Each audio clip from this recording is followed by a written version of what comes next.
Good morning, I'm Nivareti Manu, and this is your morning news fix for Monday, 11th of August. In this update, police reinforcements have been called to Northland after a surge in violent crime. Since May, 90 officers have been flown in from around the country after 9 alleged homicides there just this year. The officers have been sent there on 5-week rotations to help out with other crimes like sexual assault and child protection cases. Northland District Police Commander Matt Sahoy says it's part of a longer-term issue. He says recruiting staff is a constant battle which police are continuing to work on. A grim outlook for New Zealand's heart health. A new report shows life-saving treatment depends on luck, postcode and ethnicity rather than clinical need. It's found half of all heart attack patients aren't seen within internationally accepted timeframes, and New Zealand has just a third of the cardiologists it should. Kia Manawanui Trust Chief Executive Letitia Harding says the system is failing at every level. She says if a lack of investment in cardiac beds and staff continues, there's going to be even more deaths. The Insurance Council wants a balanced approach to the natural hazards levy. Treasury is consulting on whether to hike the charge, which is tacked on to insurance premiums. A survey from the Insurance Council found 50% of people wouldn't be willing to pay $200 more a year to better fund the Natural Hazards Commission. Chief Executive Chris Fafui says while costs are high, it's still a valuable body.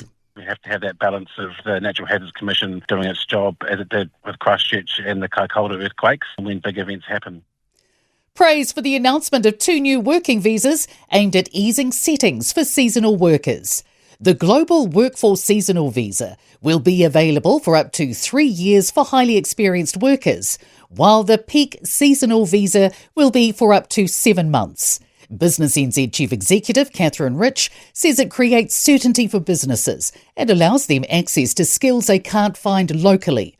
She says it's always the ambition to hire New Zealanders, but there's so many different sectors with seasonal work, it's hard to get enough people.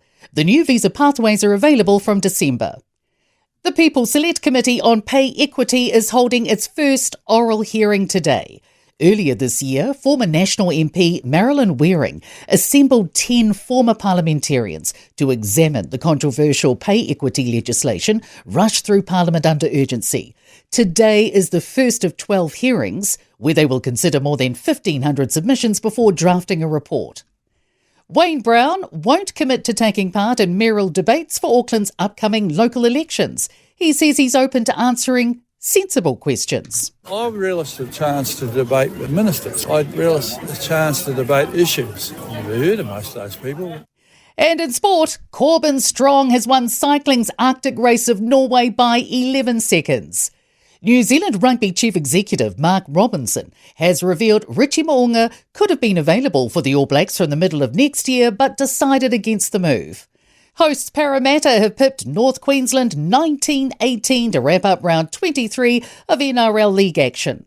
The Phoenix men's footballers have beaten 4th-tier side Nunawading City 1-0 in injury time to progress to the Australia Cup quarter-finals.